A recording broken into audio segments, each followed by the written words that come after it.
Programme में आपको खुशामदीद कहते हैं। मैं असदुल्ला खान हूँ। इस्लामाबाद हाई कोर्ट के एक मामला जो इलेक्शन कमीशन के पास गया था, जजेस की ट्राइब्यूनल के जज की तब्दीली वाला मामला, इस्लामाबाद हाई कोर्ट ने उसको रिमांड बैक किया था, इलेक्शन कमीशन के पास भेजा था। इलेक्शन कमीशन ने उस पर 24 अक्टूबर को एक फैसला महफूज किया था। आज वो फैसला सुनाया गया है और फैसला ये सुनाया गया है कि जो इस्लामाबाद के तीनों हल्के हैं उनका जो ट्राइब्यूनल जज थे तारिक महमूद जहांगीरी साहब, उनको तब्दील कर दिया गया है। हालांकि यही फैसला पहले किया गया था। इस पर जस्टिस आमिर फारूक साहब ने इस पर सवालात उठाए थे और उन्होंने कहा था कि आखिर तारिक महमूद जहांगीरी साहब को क्यों तब्दील किया गया है, और फिर इस फैसले को कलअदम करार देते हुए रिमांड बैक किया था। और रिमांड बैक होने के बाद दोबारा जो इलेक्शन कमीशन का फैसला आया है वो वही है कि जज साहब को तब्दील कर दिया गया है, ट्राइब्यूनल जज को तब्दील कर दिया गया।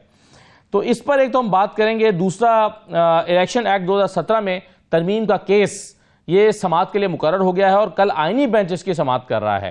यानी इलेक्शन एक्ट में 2017 जिसकी बुनियाद पर इलेक्शन कमीशन मखसूस नशिस्तें नहीं दे रहा, और उसने सुप्रीम कोर्ट को भी लिखा था कि चूंकि अब यह एक्ट मंजूर हो चुका है, चूंकि आइन में चूंकि कानून में तब्दीली हो चुकी है, इसलिए हम अब आपके इस फैसले पर अमल दरामद कैसे करें, वजाहत मांगी गई थी और अब इसकी समाअत होने जा रही है। दूसरा, एक और जो तरमीमी बिल है वो तैयार है, साइबर क्राइम तरमीमी बिल, जिसमें फेक न्यूज़ देने वाले को 5 साल कैद और 10 लाख रुपए जुर्माना होगा। ये एक मामला जिस पर हम बात करने जा रहे हैं। और साथ ही साथ मरियम नवाज साहबा आज उन्होंने तहरीक इंसाफ पर बहुत एतराज़ात उठाए हैं अपनी तकरीर में, और उसमें कहा है कि पंजाब में कोई बाहर निकला ही नहीं है। जब लोग बाहर निकलते हैं तो उन्हें रोकना मुमकिन नहीं रहता, यहाँ तो पंजाब में कोई निकला ही नहीं है। और इंतशारी टोला, और उनका कि 500 बंदा मरा है तो फिर किधर है, और अगर एक जान भी गई है, कहीं से भी गई है, किसी की भी गई है, तो जिम्मेदार इमरान खान है। बहुत सारी बातें आज मरियम नवाज ने भी की हैं। इन तमाम चीज़ों पे हम बात करेंगे। मेरे साथ आज के प्रोग्राम में हाफिज़ एहसान साहब मौजूद हैं, माहिर आइन व कानून। बहुत शुक्रिया हाफिज़ एहसान साहब, खुशामदीद। फैसल चौधरी साहब हमारे साथ मौजूद हैं, तहरीक इंसाफ के रहनुमा हैं। इमरान खान से मुलाकात भी हुई है फैसल चौधरी साहब की।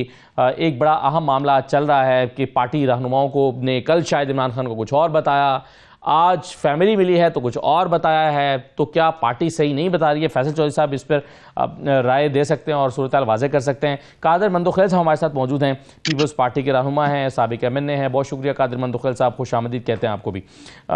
सबसे पहले ये जो ट्राइब्यूनल का मामला है, तारिक महमूद जहांगीरी साहब, इस्लामाबाद के तीनों हल्के उनके पास थे और ये काफ़ी महीनों से रुका हुआ है, क्योंकि इसको इस्लामाबाद हाई कोर्ट ने कलअदम करार देकर रिमांड बैक कर दिया था इलेक्शन कमीशन के पास और कहा था कि क्यों ट्राइब्यूनल जज को तब्दील किया गया है और फिर दोबारा तब्दील कर दिया गया। हाफिज़ साहब कैसे देख रहे हैं इस मामले को? बिस्मिल्लाहिर्रहमानिर्रहीम। जो पहला फैसला जब इस्लामाबाद हाई कोर्ट ने सेट असाइड किया इलेक्शन कमीशन ऑफ पाकिस्तान का और जब वापस भिजवाया, तो उसका बुनियादी चीज़ थी कि आपने प्रॉपर अपॉर्चुनिटी ऑफ हेयरिंग नहीं दी और वो ग्राउंड्स ऐसे हाईलाइट नहीं की जिसकी बुनियाद के ऊपर जो है आपने उन पटिशन्स को ट्रांसफ़र किया। असल एक तो चीज़ दो राय कोई नहीं है कि जो सेक्शन 151 इलेक्शन एक्ट का है उसके अंदर ये इलेक्शन कमीशन ऑफ पाकिस्तान का प्रेरोगेटिव है कि वो एक पटिशन को दूसरे जज साहब के पास ट्रांसफ़र कर दे, और इसी तरह जो इलेक्शन ट्रिब्यूनल्स की अपॉइंटमेंट है वो भी इख्तियार इलेक्शन कमीशन ऑफ पाकिस्तान का है। और आपने देखा कि पिछले चीफ जस्टिस की सरबराही में जो बेंच बना था और लाहौर का जो इशू आया था, और उसके अंदर फिर उन्होंने उस अथॉरिटी जो थी उसको इस्टेब्लिश किया कि अगर दोनों की कंसल्टेशन जो हो जाती है और बात किसी नतीजे पे पहुंचती है तो मुनासिब है, लेकिन लॉ या कॉन्स्टिट्यूशन के अंदर जो है ये प्रेरोगेटिव जो है इस्टेब्लिशमेंट ऑफ ट्रिब्यूनल्स, उनके अंदर जजेस की अपॉइंटमेंट और उसके बाद इलेक्शन पटिशन्स को ट्रांसफ़र करना from one tribunal to another tribunal, वो इलेक्शन कमीशन ऑफ पाकिस्तान की कॉम्पिटेंसी है, अथॉरिटी है।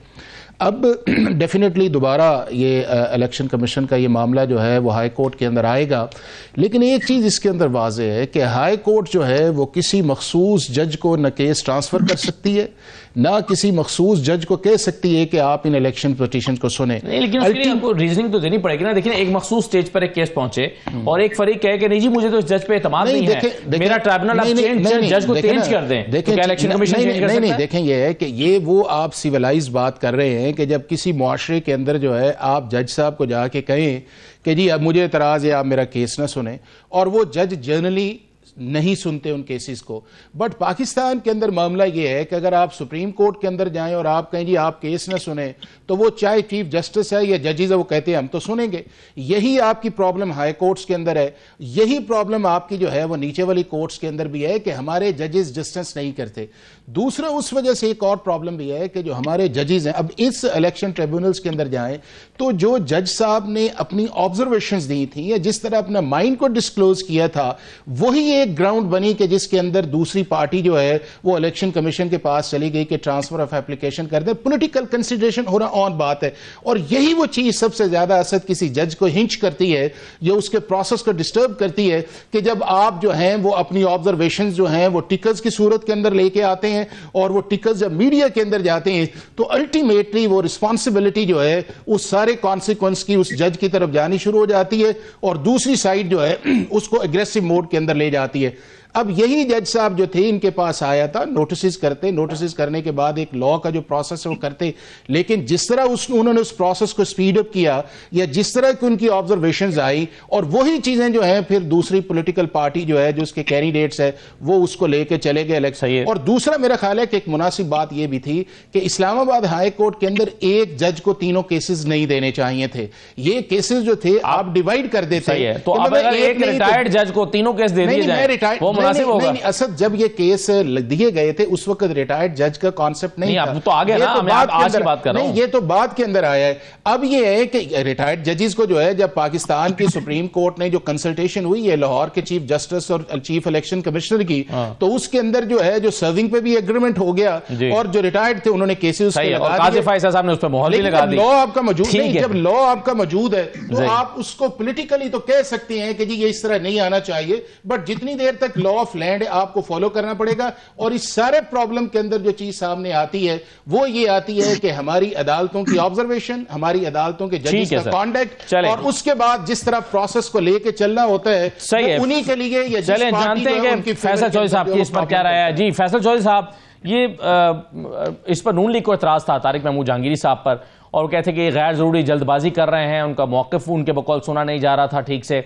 और फिर इलेक्शन कमीशन ने जज को तब्दील करके रिटायर्ड जज को लगा दिया था नए कानून के बाद, और फिर मामला दोबारा इस्लामाबाद हाई कोर्ट के पास आया, रिमांड बैक हुआ, फिर फैसला महफूज हुआ, 1.5 महीने बाद आज फैसला सुना दिया गया है। आपको कोई एतराज है इस पे? अपना इसमें एतराज की क्या बात है? एक बायस इलेक्शन कमीशन है जो कि हैंड इन ग्लव है पूरे इलेक्शन फ्रॉड को कवर करने में, और उन्होंने इलेक्शन से पहले जो है वो भी पीटीआई को टारगेट किया, फिर फॉर्म 47 बनाए, अभी इलेक्शन के बाद भी वो टारगेट कर रहे हैं। क्या मजाक की बात है कि एक जज का बायस जो है वो साबित किए बगैर जज से आप केस ट्रांसफर कर रहे हैं इस बुनियाद के ऊपर, और इस चीज का कोई सबूत नहीं है। 3 फैसले जज साहब ने दिए हैं, तीनों उनके हक में हैं। और एक्सपीडिशन जो है इलेक्शन एक्ट में, ये 6 महीने के अंदर ये पिटीशन डिसाइड होनी होती है, मैं 6 महीने के अंदर अंदर, और अगर इसमें जो नहीं डिसाइड होती तो यहाँ पे हर जो एडजर्नमेंट है उसमें लाख रुपए जुर्माना भी है। तो ये तो ऐसा अनएक्सपेक्टेड फैसला नहीं है जिसपे कोई मुझे हैरानगी हो। मैं क्योंकि खुद एक केस में आमिर मुगल साहब की तरफ से पेश भी हुआ था, तो हमें तो उन्होंने सुना भी नहीं। मैंने तो दरखास्त भी दी थी कि ये केस रीफिक्स करें, तो अनहर्ड जो है वो उन्होंने फैसला किया है। और तारिक जहांगीरी साहब के साथ तो हमारे बड़े बेहतरीन जजेस में से एक जजेस हैं, बड़े पुराने सीनियर हैं हमारे बार के, उनके साथ जो हुआ इस केस को की कॉग्निजेंस के, क्या वो हमें और आपको पता नहीं है कि 40 साल बाद उनकी डिग्रियां भी चेक की गई, उनके वो 6 जजेस में थे जिन्होंने लेटर लिखी थी। तो इस मुल्क में आज जो सबसे ज्यादा मजलूम तबका है वो तो जजेस हैं, उनके साथ हमदर्दी होनी चाहिए कि उनको पास कर दिया गया है, फतेह कर लिया गया है अदलिया को भी, और अदलिया के सुप्रीम कोर्ट में या हाई कोर्ट में किसी के पल्ले कुछ नहीं रह गया है। और यही इंसाफ की अदम फराहमी जो है जमहूरियत का कत्ल होती है। Access to justice has been denied to the public at large, all and sundry जो है they are looking towards helplessly कहाँ पे जाएं। तो ये तो कोई ऐसी चीज नहीं रहेगी आप इस फैसले को तो कोई एक्सेप्शनल फैसला होता। फैसला साहब फिर अभी क्या दोबारा इस्लामाबाद हाईकोर्ट में चैलेंज होगा इलेक्शन कमीशन का ये फैसला? देखते हैं, अगर चीफ साहब ने खुद ही सुनना है तो फिर क्या फैसला करना है। वैसे इसमें डिवीजन बेंच में तो जो है वो चैलेंज हुआ हुआ ऑलरेडी, उसका फैसला होना चाहिए। और रिमांड का तो ये केस ही नहीं था, रिमांड कैसे हो सकता है? एक साइड के ऊपर जज साहब जो है वो इनके तमाम वजूहात को रिजेक्ट करते हैं, दूसरी साइड पे रिमांड बैक कर दिया। सही, ये तो ऐसे है कि पेनल्टी स्ट्रोक जाया हो गया, आपने दोबारा दे दिया। सही है, मतलब आपका कहना यह है कि जब एक तरफ आपने एतराज कर दिया, फैसला कलअदम कर दिया, फिर रिमांड बैक करने के लिए दिया, और जब रिमांड बैक के लिए दिया तो वही फैसला दोबारा इलेक्शन कमीशन ने किया है। अब्दुल कादिर मंदोखैल साहब, आप कैसे देख रहे हैं इस फैसले को इलेक्शन कमीशन की जानिब से जो हुआ है? देखिए, मैं तो खुद एक मुतासरा शख्स हूँ, इलेक्शन कमीशन का डसा हूँ। 8 फरवरी को यानी 9 फरवरी को मैंने कंप्लेन दाखिल की है इलेक्शन कमीशन में। इनके दिए गए अपना व्हाट्सएप नंबर पे तमाम सबूत के साथ 25 से 30 हज़ार वोट MQM के टप्पे लगे हुए मुस्तफ़ा कमाल की हमारे कारकुनों ने चीने, वीडियो के साथ, सबूत के साथ। और मेरे पार्टी के सेक्रेटरी जनरल ने FIR दर्ज करने का बाकायदा इलेक्शन कमीशन को कहा है कि आप RODRO के खिलाफ FIR काट दें। ये सब चीज के 8 फरवरी से आज 10 महीने पूरे हो गए, इलेक्शन कमीशन न हाँ करे न ना करे, बल्कि उल्टा मेरे खिलाफ FIR काट दी, जिसका मैंने पर्चे उड़ा दिए। इलेक्शन कमीशन को कहता हूं कि आप अपनी FIR का टुकड़े तो ढूंढ लो एक काम के। यानी मैं गुस्से में ये बात इस वजह से कर रहा हूं कि एक झूठा FIR जो मेरे खिलाफ वो की है, ऊपर से पुलिस वाले पांव पड़ रहे थे कि खुदा का वास्ता हमें छोड़ दो, हमें दबाव था हमारे ऊपर। तो किस इलेक्शन कमीशन की आप बात कर रहे हैं? इस इलेक्शन कमीशन की जो एक कंप्लेन 8 फरवरी का इलेक्शन का 9 फरवरी से, वो एक कंप्लेन भी आज तक फैसला नहीं कर सके। और जो मुझे नोटिस दिया है उसका भी आज तक टेररी रिपोर्ट नहीं आया है। मैंने कहा इलेक्शन कमीशन के बेंच का, मैंने कहा जनाब मेरे बोला आपका के वो के आप फैसला दे देंगे, यानी मुझे उन्होंने अंडर प्रेशर रखा हुआ है आज तक कि मैं न बोलूं ज्यादा, वरना आपके खिलाफ जो कंप्लेन है उसको अभी हमने फैसला दिया। मुझे बोला आप तारीख में आने की जरूरत नहीं है, हम फैसला भिजवा देंगे। आज उसको भी 9 महीने हो गए, वो फैसला नहीं है। तो किससे गिले करेंगे, किससे शिकवे करेंगे? आप एक चैलेंज करेंगे वो दूसरा ट्रिब्यूनल बना देगा, आप दूसरा करेंगे वो चौथा कर देगा, फिर कहते हैं कि हम खुद मुख्तार अदारा है, इलेक्शन कमीशन ऑटोनोमस बॉडी है, हमें कुछ ना कहो, हम जो है ना वो तो फिर आप मंदोखैल साहब ये समझते हैं कि इस वक्त क्या आप समझते हैं कि तहरीक-ए-इंसाफ के 3 रहनुमा जो यहाँ पर इलेक्शन हारे हैं और उनके बकौल फॉर्म 45 पर वो जीते हैं, उनके शिकवे इलेक्शन कमीशन से फिर दुरुस्त हैं? आप ये समझते हैं? क्योंकि आप कहते हैं कि मेरे साथ भी यही हुआ कमोबेश। देखिए, मैं तो पहले दिन से असदुल्ला खान साहब ये कह रहा हूँ कि इलेक्शन कमीशन ने पिक एंड चूज की है। मौलाना फजल अहमद साहब को DA खान से हरवाया और अली वजीर और मोहसिन दाड़ू का हरवाया, PTI और मौलाना साहब को सीटें दी है। इस तरह साद रफीक साहब को, मियाँ जावेद को, मुझे कराची से, तो पिक एंड चूज किया इलेक्शन कमीशन में। तो पहले दिन से कह रहा है, वो सबको खुश किया, किसी को इधर किसी को उधर। पिशावर से जाके मौलाना साहब की सीट को जितवाते हैं और खुद मौलाना साहब को अपने घर से हरवाते हैं और फिर मौलाना साहब को बलूचिस्तान से उसको जितवाते हैं। मगर ये जो ख्वाजा साद रफीक का दावा आप कर रहे हैं, ये तो ख्वाजा साद रफीक ने खुद नहीं कहा कि मुझे हरवाया है। साद रफीक तो कहते हैं, तो पहले दिन मुबारकबाद पेश की थी कि मैं हार गया हूं और मेरे मुखालिफ ज्यादा वोट लेकर जीत गए हैं, मैं उनको मुबारकबाद पेश करता हूं। देखिए मैं आपके मैंने को मिसालें दी है। नून लीग के क्या राना सनोला भी हार गए, क्या मियाँ जावेद लतीफ भी हार गए, क्या मौलाना फजल अहमद साहब भी हार गए, क्या महमूद खान अचकज़ई साहब भी हार गए, क्या नहीं देखो, शिकस्त तस्लीम तो मैं नहीं कर रहा हूँ, आपके सामने बैठा हूँ, क्योंकि मेरे पास सबूत है। वो तस्लीम करे तो मेरे के हल्के को पूरे दुनिया ने इसको चलाया, पूरे दुनिया ने। मेरे इलेक्शन का जो रिजल्ट था, उनके जो हालात थे, पूरी दुनिया ने, इवन के इलेक्शन कमीशन ऑफ पाकिस्तान की वेबसाइट में मौजूद है NA 242 का, जिस तरह उन्होंने इलेक्शन कराया। तो मैं किसी और की क्या बात करूं, मेरे साथ खुद हुआ है और आज तक तो ना करे ना करे, और मेरे ऊपर तलवार लटकाए नोटिस के। ओ भाई, नोटिस तो तुमने क्या करना है, 36 नोटिस और दे दो, फिर क्या होगा? मैं वकील हूं, मुंह दे दूंगा।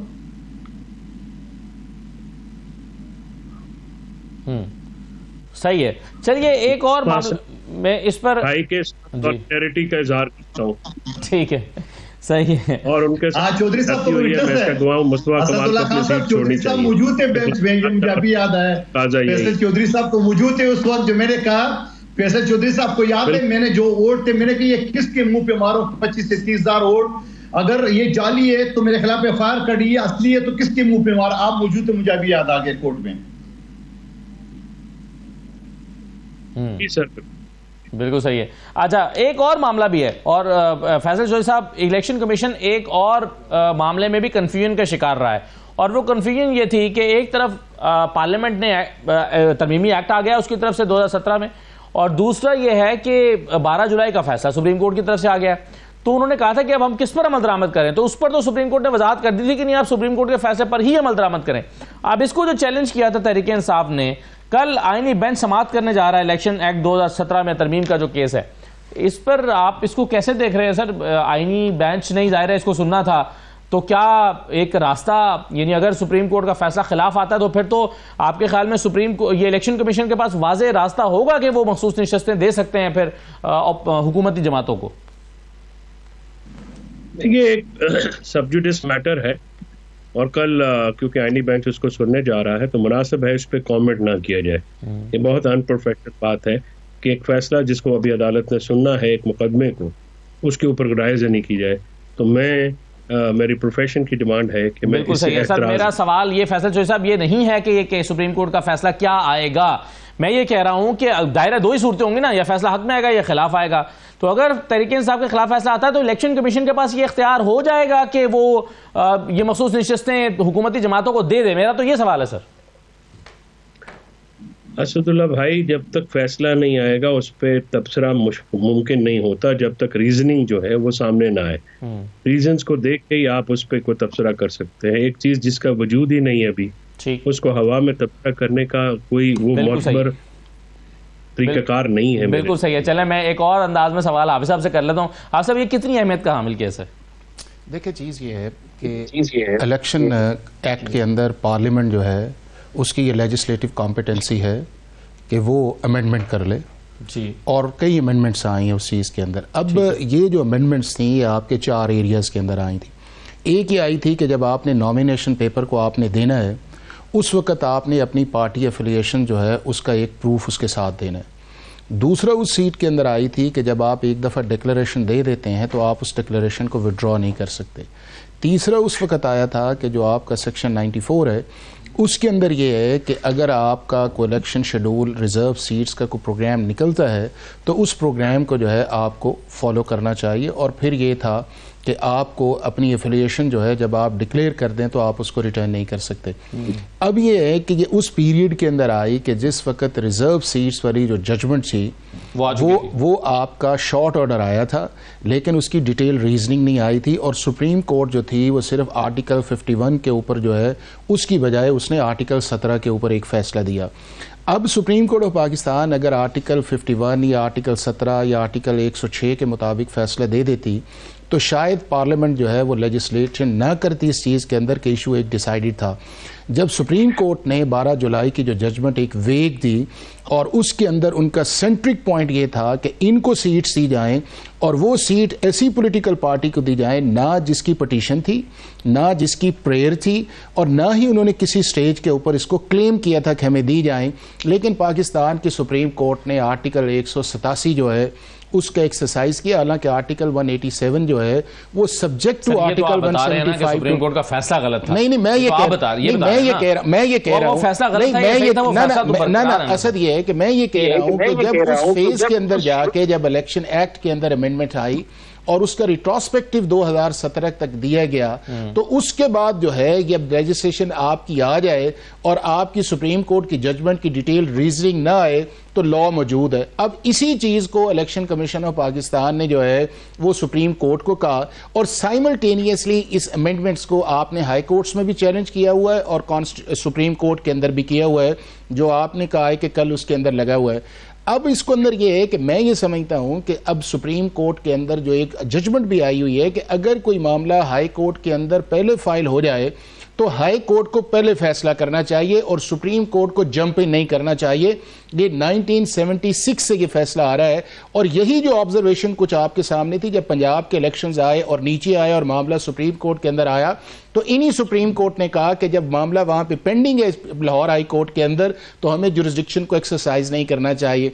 अब कल इसके अंदर यह है कि क्या पाकिस्तान का जो कॉन्स्टिट्यूशनल बेंच है वो उनको एंटरटेन करता है या नहीं करता, और दूसरा उस चीज़ के अंदर यह है कि अगर वो लेजिस्लेशन रिट्रोस्पेक्टिवली आई है तो क्या पार्लियामेंट की लेजिस्लेटिव कॉम्पिटेंसी है, ये वो दो बुनियादी सवाल हैं। और अगर उन 100 सवालों के ऊपर मेंटेनेबिलिटी को क्रॉस कर लिया जाता है तो बात आगे बढ़ेगी। अगर मेंटेनेबिलिटी नहीं आती तो फिर रिट्रोस्पेक्टिविटी है। और पाकिस्तान की सुप्रीम कोर्ट जो है वो बाज़ दफ़ा आपकी रिट्रोस्पेक्टिव लेजिस्लेशन जो है उसको अपहोल्ड भी कर देती है और बाज़ दफ़ा उसको सेट असाइड भी कर देती है। लेकिन जो इंपॉर्टेंट चीज़ मैं समझता ये हूँ कि जब आपका एक 7 मेंबर्स बेंच है या कल 6 मेंबर्स बेंच बैठेगा तो पार्टीज को हेयर करने के बाद जो भी फैसला करे, मेरा ख्याल है कि हमें सुप्रीम कोर्ट का वो फैसला जो है वो मानना चाहिए। कौन सा वाला? जो भी आए, मतलब 12 जुलाई वाला नहीं मानना? नहीं, मैं ये कह रहा हूं, नहीं 12 जुलाई का तो अभी रिव्यू भी पड़ा हुआ है ना। और दूसरा ये है कि 12 जुलाई का फैसला जो है उसके अंदर सुप्रीम कोर्ट ने बताते खुद का फैसला जब तक उसका रिव्यू ना आ जाए तब तक उसको नहीं मानना चाहिए। नहीं, रिव्यू लगना चाहिए ना, उसका रिव्यू जो है वो लगना चाहिए। अब आप ये देखें कि एक तरफ लॉ आपका मौजूद है जो सेट असाइड नहीं हुआ, और उसी जिस जजमेंट का आप रेफरेंस दे रहे हैं उन जजेस ने पहले क्लैरिफिकेशन एक और की कि जी ये लोग वोट नहीं डाल सकते, आपको याद है 26वीं आईनी तरमीम आई। और दूसरा ये है कि रिट्रोस्पेक्टिवली कहा कि ये लॉ अप्लाई नहीं करता। तो आप जब बात करें फिर दोनों एंगल्स के अंदर देखें कि क्या सुप्रीम कोर्ट ने उस वक्त जो बात की थी वो मुनासिब है। लेकिन अल्टीमेटली मुझे बताएं कि हमारे पास सुप्रीम कोर्ट के अलावा असद ऑप्शन क्या है? हमें यही सुप्रीम कोर्ट है, यही कॉन्स्टिट्यूशन है, इसी के नजदीक अदालतें हैं। लेकिन नहीं हालात है, नहीं मुझे ये इसी में जिंदा रहना। जब आपने टग ऑफ वॉर बनानी है, जब आपने पॉलिटिकल डायलॉग के अंदर नहीं आना है, जब आपने पॉलिटिकल कंट्रोवर्सी को बार बार लेके जाना है तो फिर भुगतना चाहिए।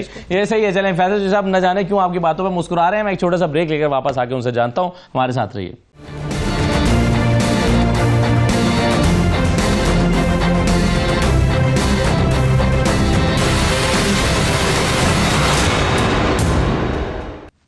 ब्रेक के बाद दोबारा खुशामदीद कहते हैं। फैसल चौधरी साहब, अभी जो हाफिज एहसान साहब बातें कर रहे थे और वो बिल्कुल कानून की बातें कर रहे थे, मगर आप मुस्कुरा रहे थे कि एक तो क्यों मुस्कुरा रहे थे, और दूसरा वही सवाल कि आपके लिए तहरीक इंसाफ के लिए कितनी अहमियत का हामिल है ये केस?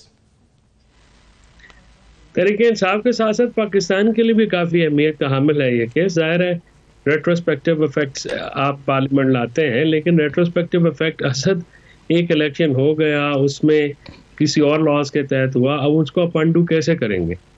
वो लॉज और थे, उसके तो वो एक इवेंट था ना, वो इट हैज़ टेकन प्लेस।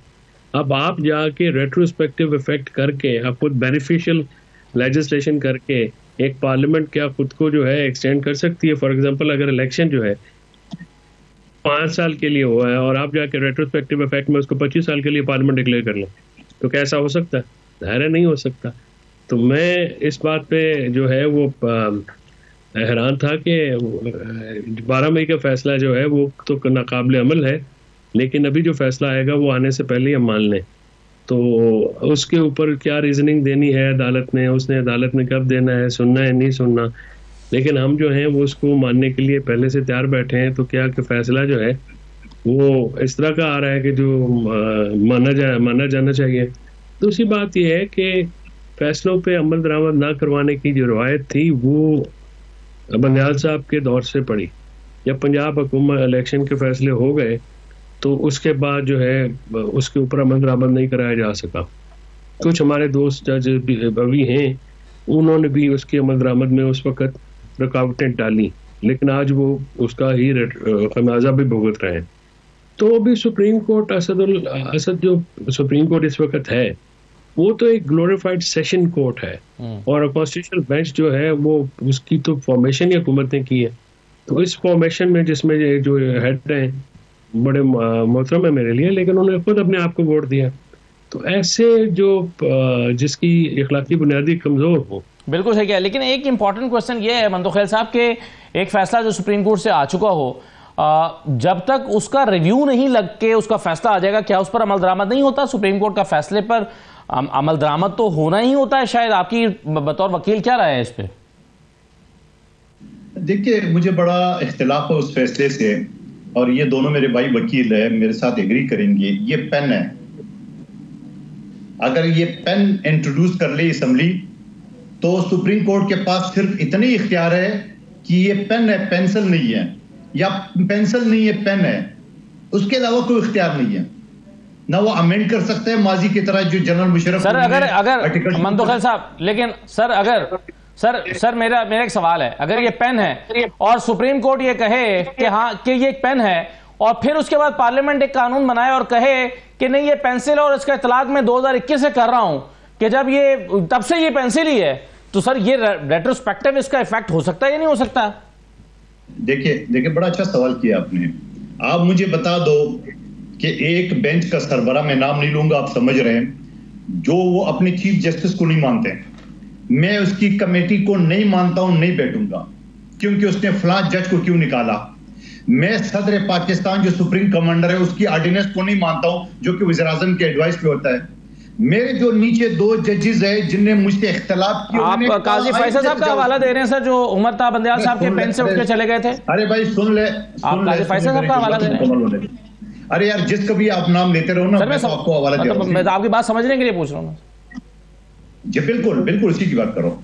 फिर इन्हीं बेंच ने नीचे 2 जजेस के बारे में कहा कि उन्होंने पीटीआई की 80 एमएनए को धमकी दी है और उन्होंने आईन से तजावुज किया है। तो क्या इस बेंच ने आईन से तजावुज नहीं किया है? उन 2 जजेस साहिबा ने तो ये कहा कि अगर आईन में लिखा हुआ है कि 3 दिन का टाइम है आजाद उम्मीदवारों को कोई पार्टी में शमूलियत का, आप 15 दिन दे रहे, वो भी वर्किंग डेज, हफ्ता इतवार मिला के तो 19 दिन बन जाता है। क्या आपने आईन से तजावुज नहीं किया? फिर जब इस चीज को क्लियर करने के लिए असेंबली वापस बैठी, सर जोड़ के दोबारा कानून साजी उसमें किए, उसमें जो अमेंडमेंट थी वाज़ेह कर दिए कि बाबा ये पेन है, पेंसिल नहीं है। तो उसके बाद उस फैसले पे अमल कैसे होगा? मुझे एक बात बता दें। नंबर 1 बात। दूसरी बात ये, अब तो आईनी बेंच अलग बन गया है, अब तो उन जजेस ने भी फैसला नहीं करना है, अब तो रिव्यू सुनने का भी इनके पास इख्तियार नहीं है मेरे हिसाब से, क्योंकि ये टोटल मामला आईनी बेंच में आएगा। तो आईनी बेंच जो फैसला आएगा वही हर्फ आखिर होगा। वाज़ेह हो गया? ठीक है सर, जो आईनी बेंच का फैसला होगा वो हरफ आखिर होगा। मैं एक और मामले की तरफ जरा आना चाहता हूं। इस वक्त जो एक सियासी बहस तहरीक इंसाफ के अंदर चल रही है, चूंकि फैसल चौधरी साहब की इमरान खान साहब से मुलाकात भी हुई है, तो मैं उनकी राय ज़ाहिर बड़ी वैल्यूएबल होगी। इमरान खान साहब के हवाले से आज ये भी रिपोर्ट हुआ है कि उन्होंने कहा कि मुझे कल जो बताया था पार्टी के लोगों ने वो ठीक नहीं बताया था, और आज जो मुझे फैमिली की ने बताया वो तो बहुत ही परेशान कुन सूरत हाल है। और उस पर उन्होंने फिर कहा कि जाइए FIR कटवाएं, वज़ीर आज़म के खिलाफ FIR कटवाएं, और फिर उन्होंने कहा कि इसको हर फोरम पर उठाएं, इस मामले को जाएं हॉस्पिटल में जाएं, जाके चीज़ों को चेक करें। मतलब मरीम नवाज़ कहती हैं कि सियासी गंद को पंजाब से साफ किया जाना चाहिए। मरीम नवाज़ ने यह भी कहा है कि 500 बंदा अगर मरा है तो किधर है, और अगर एक भी जान गई है तो उसके जिम्मेदार इमरान खान है। जी फैसल साहब, वो कहते हैं कि इतना बंदा अगर मरा है तो कहाँ है, और दूसरा यानी वो आपके इस मौक़िफ़ को तस्लीम ही नहीं करती, और दूसरा वो कहते हैं कि अगर कोई एक बंदा, चाहे वो इधर से मरा है या उधर से शहीद हुआ है या उधर से शहीद हुआ है, कहीं से भी वो उसकी शहादत किसी की भी हुई है, शहरी की या सिक्योरिटी फोर्सेस की, तो उसके जिम्मेदार तो इमरान खान है। मरीम नवाज शरीफ का बोगस, उसकी नफरत बात कर रही है। मरीम नवाज शरीफ साहबा जो हैं वो क्योंकि सियासी प्रोसेस की कायल नहीं है। पाकिस्तान की सबसे बड़ी पार्टी है जिसको 8 फरवरी में तमाम तर जो मामलात करने के बावजूद, तमाम तर सहूलतों के, जबर के और रियासती जो है तसल्लुत का निशाना बनाने के बावजूद ख़त्म नहीं किया जा सका। और ये दोनों जमातें जो हैं ये ख़त्म हो गई हैं, अवामी तौर पे इनका कोई सर पैर नहीं रह गया है। लिहाजा जो मरीम नवाज शरीफ हैं वो अपने ख़ात्मे की एक खौफ में मुब्तला होकर इस किस्म की बातें करी हैं जिनका न मुँह है, न सिर है, न पैर है, ना इसकी कोई सियासी मंतक है, ना इसकी कोई अखलाकी मंतक है। उनकी गुफ्तगू में आपको बिल्कुल एक गैर संजीदा लाउबालीपन नजर आता है, जो कि एक गैर सियासी शख्सियत का आईनादार है। वो बिल्कुल सियासी माहौल पे, एक पहली बात नहीं है, बिलावल भुट्टो ने भी रात को कल बहुत अजीबोगरीब बात की है कि लाठी से जो है वो ये बातचीत से नहीं होगा कि तो लाठी से होगा, लेकिन इस्तेकाम तो चाहिए, उन्होंने ये कहा। बिल्कुल सही है सर, लेकिन एक जो चीज इसमें हुई है ना, जो कहा जा रहा है कि झूठ का बाजार गर्म है, तो इस पर अब एक कानून भी, साइबर क्राइम तरमीमी बिल भी तैयार किया जा रहा है हाफिज साहब, कि 5 साल कैद और 10 लाख जुर्माना। तो इस सिलसिले में ये जो हाफिज साहब आ रहा है ये तरमीमी बिल है, लेकिन पहले जो है वो एक बिल इस सिलसिले में कानून आ चुका है, वो 3 साल की सजा का है। तो आपके ख्याल में क्या इफेक्टिवली इसका इस्तेमाल नहीं हो सका, कि अभी भी एक बाजार गर्म है झूठ का, फेक न्यूज का? असल ये है कि असद पाकिस्तान, ये भी है ना कि अगर 3 साल वाला कानून जो है अगर इफेक्टिव नहीं हुआ तो 5 साल वाला कैसे? फर्क वो ये है कि बदकिस्मती की बात है कि आपने पैमरा लॉ जो है वो 2002 के अंदर बनाया, लेकिन उसके अंदर आपने फेक न्यूज़ को डिफ़ाइन नहीं किया, और आज जाके जो है वो 2023 के अंदर जाके एक लेजिस्लेशन आपने की और पहली दफ़ा आपने डिफ़ाइन किया। अब ये है कि आपने पीका लॉ बनाया जो 2016 के अंदर है, ना उसके नीचे अथॉरिटी आज तक बनी है, FIA को आपने आउटसोर्स किया हुआ है, और पीका लॉ के अंदर फेक न्यूज़ की न डेफिनेशन है न उसकी पनिशमेंट है। अब जब फेक न्यूज़ की न डेफिनेशन है न पनिशमेंट है, तो फिर आपके पास जो है वो सारी वेग चीज़ें चल रही हैं। अब ये है कि एक अच्छी चीज़ है कि आपने फेक न्यूज़ को डिफ़ाइन किया और दुनिया के हर मुल्क ने किया इस चीज़। अब आप देखें ना कि ऑस्ट्रेलिया ने अब लॉ पास किया है कि जी 16 साल से जो कम उम्र के बच्चे हैं हम उन्हें सोशल मीडिया एक्सेस नहीं देंगे। तो दुनिया का हर मुल्क करता है। सिंगापुर ने अपना फेक न्यूज़ पे किया है और कहीं 7 साल सजा है, कहीं 10 साल उसके अंदर सजा है। तो बरतानिया के अंदर ये है, अमेरिका के अंदर नहीं है। एक सवाल इसमें बड़ा इंपॉर्टेंट सर ये है ना कि अगर एक तरफ तो हम ये कानून बना रहे हैं फेक न्यूज को कंट्रोल करने के लिए, लेकिन दूसरा इसके लिए जो तरीका मंदो खैल साहब इस्तेमाल किया जा रहा है वो किया जा रहा है इंटरनेट की बंदिश के जरिए। यानी कानून मौजूद है और आपको इंटरनेट बंद करना पड़ा फेक न्यूज रोकने के लिए, तो फिर इसका मतलब है कि कानून काम नहीं कर रहा। देखिए मैं आपको 1 मिनट मुझे दे दें, मैं पिछले जो लास्ट फाइनल कॉल के बाद वो कहता है ना फिल्में जो आती है ना कि पेश खिदमत है फाइनल कॉल के बाद लास्ट कार्ड, ये लास्ट कार्ड के बाद मैं सोच रही थी देर जो आपका सवाल कर रहा था कि अब उसके बाद क्या होगा, ये कोई ना कोई तरह शोशा डालेंगे। लेकिन मैं बताऊं जो गौर खान मिले थे इमरान खान साहब से, उन्होंने कहा कि खराज तहसीन पेश करते हैं हम लोगों को जो इतने बड़ी जुलूस लेके आए, मगर बुशरा बीबी ने तो कहा कि ये बेशर्म है। तो मेरे ख्याल में ये इमरान खान साहब के पास जो दूसरे लोग मिले तो मेरे ख्याल में वो खराज तहसीन वाला कॉल तो वापस लिया होगा इमरान खान साहब ने, और बुशरा बीबी की बात के ऊपर उसने स्टे किया होगा, ठीक है। दूसरी बात जो आप बात कर रहे हो कि यकीनन ये हुकूमत की नाइली है, जहां मैं अगर आपको बता दूं कि साइबर एक्ट 2016 में यूनिवर्सिटी में भी पढ़ाता रहा, मुझे एक एक शिक याद है। लेकिन अब बताओ अगर मैं कराची का मिसाल दूं, या 110 थाने हैं और एक साइबर क्राइम का सेंटर है, तो आप मुझे बता दो कि 4 करोड़ की आबादी का शहर एक जो सेंटर है उस पर कैसे होगा।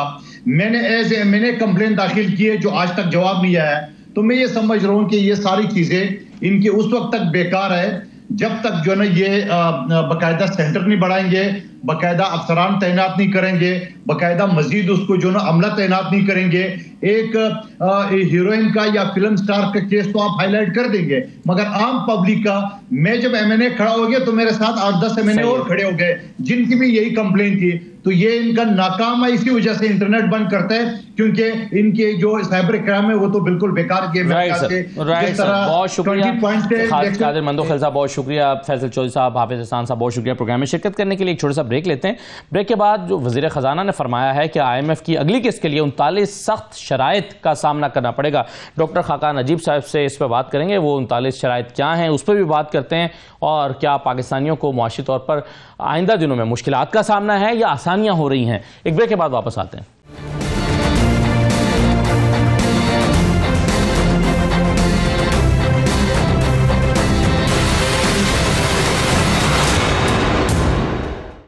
ब्रेक के बाद आपको दोबारा खुशामदीद कहते हैं। वज़ीर ख़जाना ने बताया है कि IMF की 39 नई शराइत हैं या सख्त शराइत हैं जिनका पाकिस्तान को सामना करना पड़ेगा अगली किस्त के हुसूल से पहले। एक रिपोर्ट सामने आई है और ये रिपोर्ट जो है वो बता रही है कि $7 अरब के मौजूदा IMF प्रोग्राम के तहत $1.1 अरब की दूसरी किस्त के हुसूल के लिए पाकिस्तान को 39 सख्त शराइत पर अमल दरामद करना पड़ेगा।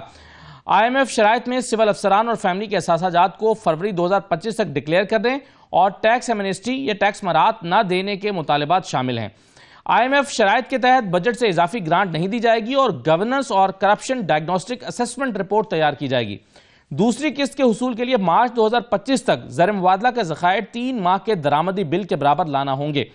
IMF का मुतालबा है कि वर्किंग दिनों में ओपन मार्केट और इंटरबैंक मार्केट में एक्सचेंज रेट में 1.25% से ज्यादा का फर्क नहीं होना चाहिए।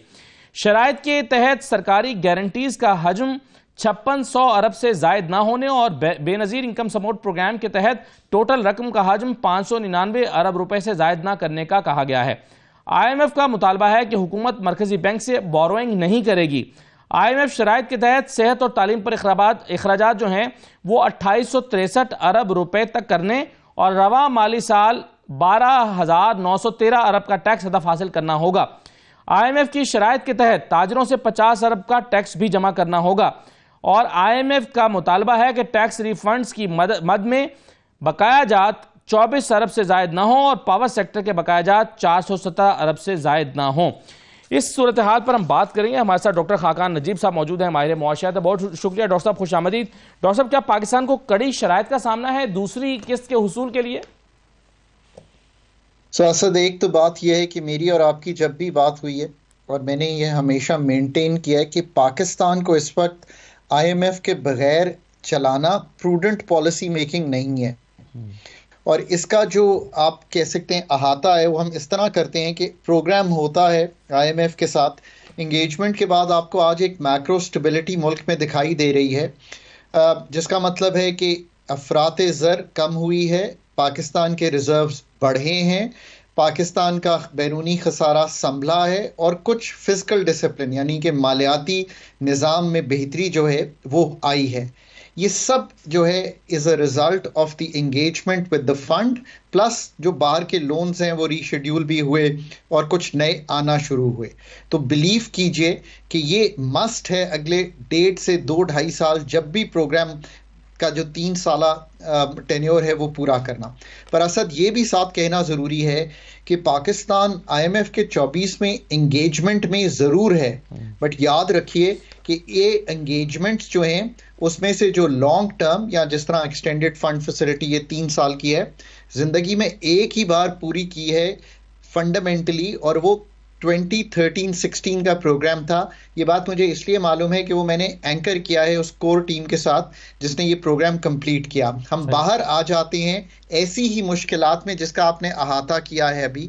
देखिए IMF का जो प्रोग्राम है, एक तो ये है कि programme design you have to get it right, और उसके लिए जो भी अथॉरिटीज़ हों, पाकिस्तान हो, श्रीलंका हो, अर्जेंटीना, जहाँ जहाँ प्रोग्राम चल रहे हैं, always I have said get your team together so that आप जो टारगेट्स ही उनके साथ एग्री करें वो डुएबल हों, जो आप उनके साथ बेंचमार्क्स बनाएं जिनको स्ट्रक्चरल बेंचमार्क्स कहते हैं, प्रायर एक्शंस बनाएं, वो स्ट्रक्चरल कंडीशनैलिटीज़ ऐसी हों जो आप पूरी कर सकें, और जो क्वांटिटेटिव परफॉर्मेंस क्राइटेरिया हैं वो भी ऐसे तय करें कि आपने मॉडल किया हो कि आपकी इकोनॉमी उन पर डिलीवर करेगी, और फिर सारा जो आप MEFP है वो ध्यान से लिखें।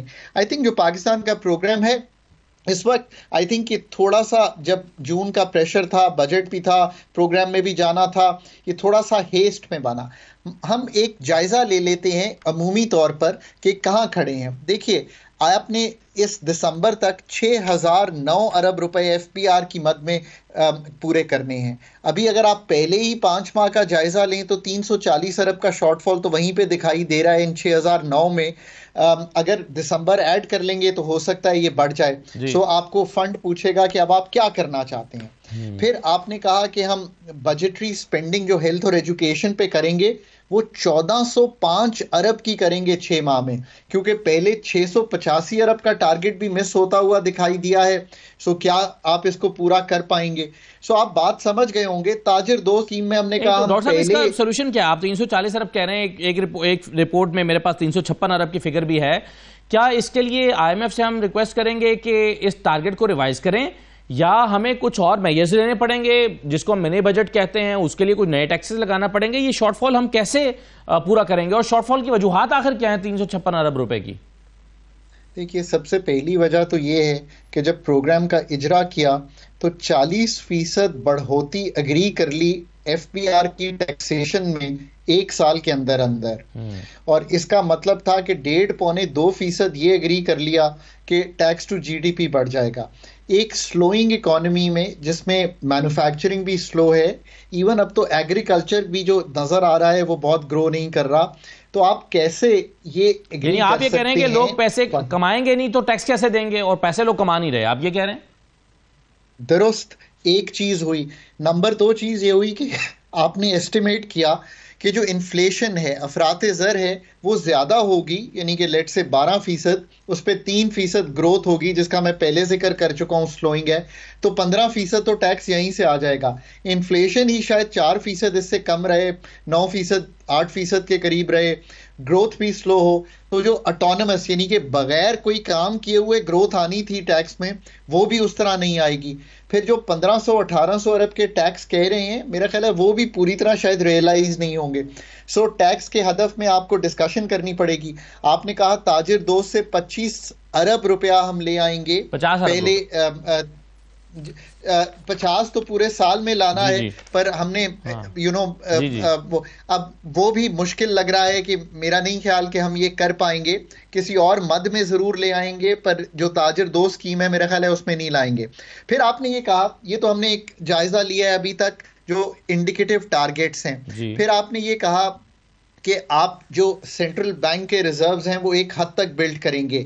मैं श्योर नहीं हूं कि आप नेगेटिव 12 अरब डॉलर का कह चुके हैं उन्हें। ये एक NIR होता है, नेट इंटरनेशनल रिजर्व्स अभी भी नेगेटिव हैं पाकिस्तान के, हो सकता है मीट हो जाएं। लेट्स सी के उस पे हम कहां खड़े होते हैं। सो ये सारी फिर गारंटीज जो गवर्नमेंट ने दी हुई हैं, पर ऐसा लग रहा है जो अब कल की ब्रीफिंग नेशनल असेंबली में हुई है और जो अथॉरिटीज ने जितना भी इसमें पब्लिक हुआ है, कि number of these targets remain unmet. अब आप आगे आइए, आपने एक स्ट्रक्चरल बेंचमार्क उनके साथ तय किया। Now let me read it to you. आपने कहा कि हर प्रोविंस जो है वो एग्रीकल्चर इनकम टैक्स की legislation and regime to be fully align with personal income tax, जो कि बड़े हाई रेट्स पे है इस वक्त। For small farmers, federal corporate income tax regime for commercial agriculture, और ये जनवरी 1 से इजरा हो जाएगा और अक्टूबर तक लेजिस्लेट हो जाएगा। जहां तक हमें इंफॉर्मेशन है, पंजाब के अलावा तो अभी किसी ने लेजिस्लेट ही नहीं किया, और सिंध की रिजर्वेशंस हैं। आई एम नॉट श्योर कि KPK क्या कर रहा है या बलूचिस्तान क्या कर रहा है। सो अक्टूबर का ये भी स्ट्रक्चरल बेंचमार्क जो है वो अनमेट हो गया है। So it's not a comfortable position. फिर हमने एक और बात बड़ी अहम की और अच्छी बात की, हमने कहा कि हम नेशनल फिस्कल पैक्ट जो है उसको एग्री कर लेंगे सितंबर 2024 जो गुजर गया है, पर उसके आगे भी कहा, और सम स्पेंडिंग फंक्शंस जो हैं वो हम डिवॉल्व कर देंगे प्रोविंसेस को 18वीं तरमीम के मुताबिक। अब क्या ये बेंचमार्क उसी तरह मीट हो गया है जो अंडरस्टैंडिंग होगी दोनों साइड्स की कि कौन से सब्जेक्ट्स हैं जो आपने डिवॉल्व कर दिए हैं? मैंने अभी नहीं सुना कि तालीम, एग्रीकल्चर, हेल्थ, ये तो वो फंडामेंटल सब्जेक्ट्स हैं जो डिवॉल्व होने थे। आई रियली होप कि हमने कर दिया हो। फिर हमने जेनेरिकली कहा कि हम अगस्त में PIA को प्राइवेटाइज कर देंगे। फिर हमने कहा कि हम ये सारी चीजें जो है अब इनका अहाता करना पड़ेगा। फिर प्लानिंग कमीशन ने बहुत इंपॉर्टेंट काम करके हमारे सामने एक स्ट्रक्चरल बेंचमार्क ये है कि जो क्राइटेरिया है फॉर प्रोजेक्ट सिलेक्शन, जैसे PSDP है, और हम सब कहते हैं कि PSDP में बहुत इंप्रूवमेंट की गुंजाइश है, को उसका हमने एक उनके सामने रखना है कि PSDP के पोर्टफोलियो को नए प्रोजेक्ट्स की एंट्री कैसे बेहतर करेंगे। ये एंड जनवरी का एक बेंचमार्क है। ये है वो रिपोर्ट जिसका आपने जिक्र किया, मैंने अहाता कर दिया। मैं आज भी गुजारिश करूंगा एंड करने से पहले इस कॉन्वर्सेशन को कि इस प्रोग्राम में रहना निहायत जरूरी है, पर इस प्रोग्राम को प्रोफेशनली चलाना अथॉरिटीज के लिए बहुत अहम है। और ये सिर्फ और सिर्फ, मैं बिल्कुल क्लियर हूं इस पे, क्योंकि मैंने 13-16 का प्रोग्राम रन किया है पाकिस्तान के लिए। I am 100% clear. इकोनॉमिस्ट जो मॉडल कर सकते हो और जो IMF को कन्विंस कर सकते हो, मैं असद आपसे कभी मैं इसे शेयर नहीं करता, आप यकीन करें, ये जो डॉक्यूमेंट जो कि हम इंतजार करते हैं ना कि MEFP IMF से आएगा, ये मैं पाकिस्तान में बैठ के 6ठे फ्लोर पे Q ब्लॉक के लिखा करता था, सो दैट मैं पैराग्राफ शेयर कर सकूं कि ये हमारी पोजीशन है। इतनी मेहनत करनी पड़ती है, and there was a very totally a professional team जो मेरे अंडर ये काम किया करती थी। I think that is the kind of thing that is required. वरना जिस तरह के बेंचमार्क्स हैं, और अब जो अथॉरिटीज ने चूंकि खुद कह दिया, मैं पहले ये गुफ्तगू नहीं करता था, उन्होंने खुद कह दिया कि हिकअप्स का वर्ड यूज हो रहा है, आ रही हैं।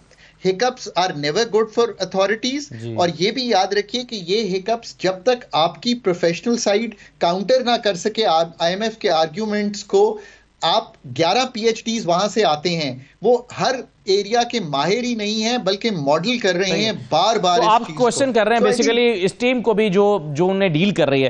लेकिन मुझे ये बताइए, दूसरी तरफ हम देख रहे हैं जो इंडिकेटर्स हैं, यानी अब इसको एक हुकूमत बड़े जाहिर है एक फ़ख्र के साथ बता रही है कि 70 साल से की तारीख की पता लोएस्ट जो है वो हम पहुँच गए हैं इन्फ्लेशन पर, जो कि 4% पर रह गई है।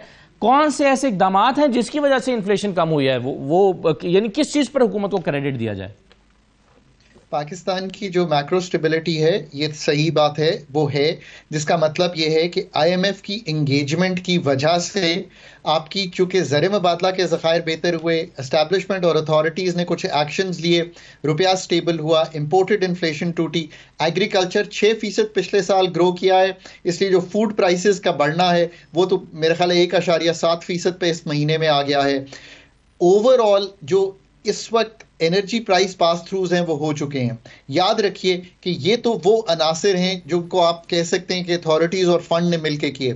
एक बहुत हाई बेस इफेक्ट है, इसको याद रखिए। पिछले साल 29%, उसके अगले साल 24%। जब इतनी कीमतें बढ़ चुकी हों, यानी कि 60% 2 साल में कीमतें बढ़नी थी, तो उसके ऊपर भी अगर 5% कीमतें बढ़ी हैं तो ये कोई अनहोनी बात नहीं है कि जो हाई बेस इफेक्ट है वो भी इन्फ्लेशन को रोक रहा है। पर अभी भी ये चीज़ जो है लॉन्ग टर्म के लिए तभी संभलेगी कि एनर्जी एफिशिएंसीज, पैदावारी सलाहियत, ये सब चीज़ें बेहतर होंगी।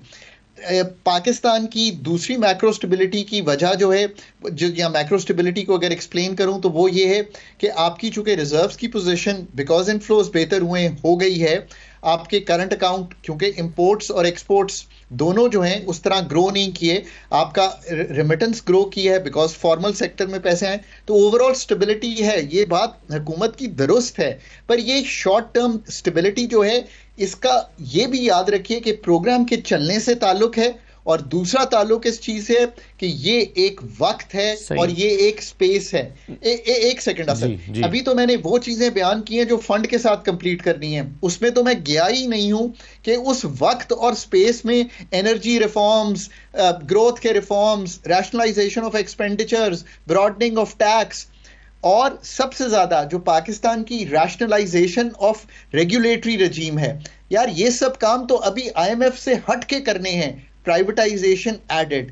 तो इतना बड़ा एजेंडा है हमारे सामने, और आखिर में मैं हमेशा कहता हूं कि जो मीडियम टर्म 3 साल में कंप्लीट होना है काम, वो पाकिस्तान की एग्रीकल्चर सेक्टर की पैदावारी सलाहियत है। अगर ये सब काम आप नहीं करेंगे तो 3 साल बाद, मैं तो शायद इंटरव्यू ना कर रहा हूं आपको, जो भी इकोनॉमिस्ट कर रहा होगा वो ये कहेगा कि फंड में जाना शायद फिर ना दरकार हो पाकिस्तान को। सही है। तो सर वो एक बुनियादी सवाल जो था 356 अरब रुपए के शॉर्टफॉल का, वो मेरा सवाल ये था कि अब क्या सोल्यूशन क्या है इसका, क्या किया जाए? यानी ये बुनियादी बात तो हम ये समझ रहे हैं कि भाई अगर सनत नहीं चल रही है तो वो टैक्स कहाँ से देगा, अगर वो खुद कमा नहीं रहा तो उसमें से ही तो टैक्स देना है उसने। तो अब हल क्या है इसका, क्योंकि आईएमएफ की शराइत में से एक कड़ी शर्त है ये कि आपने इसको पूरा करना है। So here's the following, जो मैक्रो फिस्कल फ्रेमवर्क तय हुआ है उसमें 12,970 है आई थिंक जो टारगेट है। पहली चीज तो approach, if I was to do it, this is what I would do, I would approach the IMF and say कि चूंकि इन्फ्लेशन भी कम है, ग्रोथ भी कम है, 1500-1800 का जो टैक्स का इजरा किया है उसमें पहले 6 माह में ये निकला है, सो 12,970 को रीथिंक कर लें। I think that would be the most prudent approach. Number 2 approach ये है कि हम ये लेके जाएं कि हम एनफोर्समेंट को कैसे बढ़ाएंगे ताकि 12,600-500 के करीब पहुंचे। ये नंबर 2 अप्रोच है। नंबर 3 अप्रोच ये है कि जो एक्सपेंडिचर साइड है, यार जारी अखराजात में पैसे काटें ना, पीएसडीपी नहीं काटें। पीएसडीपी मतलब अगर अब 1100 का है तो उसमें तो 200-300 से ज्यादा काट नहीं सकते, वो भी काटने पड़ेंगे, तो वहां से कटेगा। सो चौथी बात यह है कि जो जारी अखराजात हैं उसमें कटौती करें टिका के।